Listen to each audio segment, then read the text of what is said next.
இதை கொஞ்சம் இமேஜின் பண்ணி பாருங்களேன். ஒரு நாள் நீங்க ஓஷன்ல டிராவல் பண்ணிட்டு போயிட்டு இருக்கீங்க. நேவிகேஷன்லாம் பார்த்து கோஆர்டினேட்ஸ்லாம் கரெக்டா ஃபிக்ஸ் பண்ணி கரெக்டா தான் போறீங்க. ஆனா திடீர்னு ஹொரைசன்ல எதிர்பாராத விதமா ஒரு ஐலண்ட் ஒண்ணு பாக்குறீங்க. இது மேப்லயும் இல்ல. பார்க்க ஆச்சரியமா இருக்கும்ல? ஆமாங்க, உலகம் நம்மள ஆச்சரியப்படுத்துறத நிறுத்துறதே கிடையாது. இப்போ இந்த வீடியோல நம்ம ரீசெண்டா நம்ம ஹிஸ்டரியில கிரியேட் ஆன ஒரு ஐலாண்ட் பத்தி தான் பார்க்க போறோம். இது காஃபி ஜிட்டர்ஸ். நான் உங்க பிரியா. வாங்க வீடியோக்குள்ள போலாம்.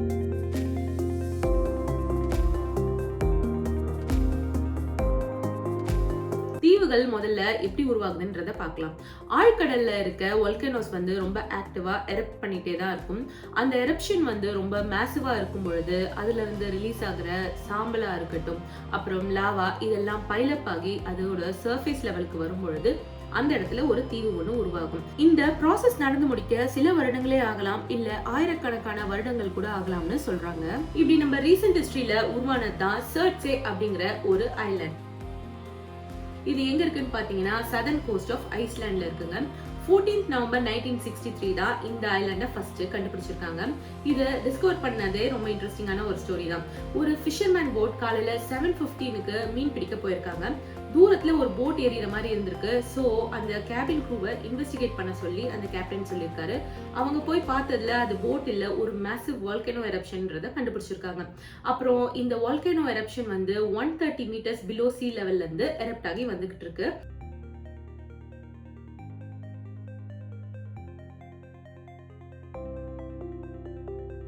இந்த எரப்ஷன் ஆனது எவ்வளவு நாள் வரைக்கும் போயிருக்குன்னு பாத்தீங்கன்னா 5th ஜூன் 1967 வரைக்கும் இது லாஸ்ட் ஆகிருக்கு. இந்த எரப்ஷன் முடிஞ்சோடனே இந்த ஐலாண்டோட மேக்ஸிமம் சைஸ் ரீச் ஆயிருக்கு. அது எவ்வளவுன்னு பாத்தீங்கன்னா 2.7 கிலோமீட்டர் ஸ்கொயர். அப்புறம் காலப்போக்குல அது கொஞ்சம் கொஞ்சமா ஓஷன் வாட்டரால எரோட் ஆக ஆரம்பிச்சிருக்கு. 2012ல இந்த ஐலாண்ட மெஷர் பண்ணிருக்காங்க. அப்போ பார்க்கும்பொழுது இது 1.3 கிலோமீட்டர் ஸ்கொயரா ரெடியூஸ் ஆகி இருக்கு. இதோட maximum elevation point above sea level எவ்வளவுன்னு பாத்தீங்கன்னா 155 மீட்டர்ஸ். இந்த ஐலாண்ட் ஆனது ரொம்பவே ஸ்பெஷல் அண்ட் இம்பார்ட்டன்ட்ங்க நம்ம சயின்டிஸ்ட்க்கு. ஏன்னு பாத்தீங்கன்னா அவங்களுக்கு கிடைச்ச ஒரு ரேர் ஆப்பர்ச்சுனிட்டி தான் இந்த ஐலாண்ட். ஏன்னா இது ஒரு வெற்றிடமா இருக்கிற இடம். இதுக்குள்ள எப்படி இன்செக்ட்ஸோ அனிமல்ஸோ பிளான்ட்ஸோ உருவாகுது, இல்ல இவால்வ் ஆகுது, மைக்ரேட் ஆகுதுன்றத பாக்குறதுக்கும் அப்சர்வ் பண்றதுக்கும் ஒரு நல்ல ஆப்பர்ச்சுனிட்டி சொல்லலாம். அதனாலேயே இந்த ஐலாண்ட ஒரு லேப் மாதிரி வச்சிருக்காங்க. இதுக்குள்ள நம்மள மாதிரி டூரிஸ்டோ இல்ல வேற ஏதாவது அந்த ஏரியால இருக்க மக்களோ உள்ள போக முடியாது. ரொம்ப ரெஸ்ட்ரிக்ஷன் இருக்கு. இதுக்குள்ள வெறும் ரிசர்ச் மட்டும் பண்றதுக்கு போகலாம். இதுக்குள்ள யாரெல்லாம் போகலான்னு பாத்தீங்கன்னா வால்கனாலஜிஸ்ட், அதுக்கப்புறமா பாட்டனிஸ்ட், பயாலஜிஸ்ட், இவங்க எல்லாம் உள்ள போய் ரிசர்ச் பண்ணிட்டு வராங்க. அவங்களுக்கு அங்க ஒரு சின்ன ஹட் மட்டும் இருக்கு. அப்புறம் அந்த இடத்துல ஒரு அபேண்டன்ட் லைட் ஹவுஸும் இருக்குன்னு சொல்றாங்க. இதுக்குள்ள ஃபர்ஸ்ட் பேர்ட்ஸ் தான் வந்திருக்கு. அதுக்கப்புறம் அது போட்ட விதைகள் மூலியமா அங்க பிளான்ட்ஸ் எல்லாம் உருவாகி இருக்கு. அப்புறம் சீல்ஸ் எல்லாம் கூட அங்க மைக்ரேட் ஆயிருக்குன்னு சொல்றாங்க. இந்த இடத்துக்கு ஃபர்ஸ்ட் வந்த பேர்ட் எதுன்னு பாத்தீங்கன்னா நார்தர்ன் ஃபல்மன். அதுக்கப்புறம் அங்க உருவான பிளான்ட் எதுன்னு பாத்தீங்கன்னா ககில் ஆர்க்டிகா அப்படின்னு சொல்றாங்க. அதுக்கப்புறம் இந்த ஐலாண்டோட சப்மரைன் சைட்ல ஸ்டார் ஃபிஷ், சீ அர்ச்சின்ஸ், அப்புறம் லிம்பெட்ஸ் எல்லாம் இருக்குன்னு சொல்றாங்க.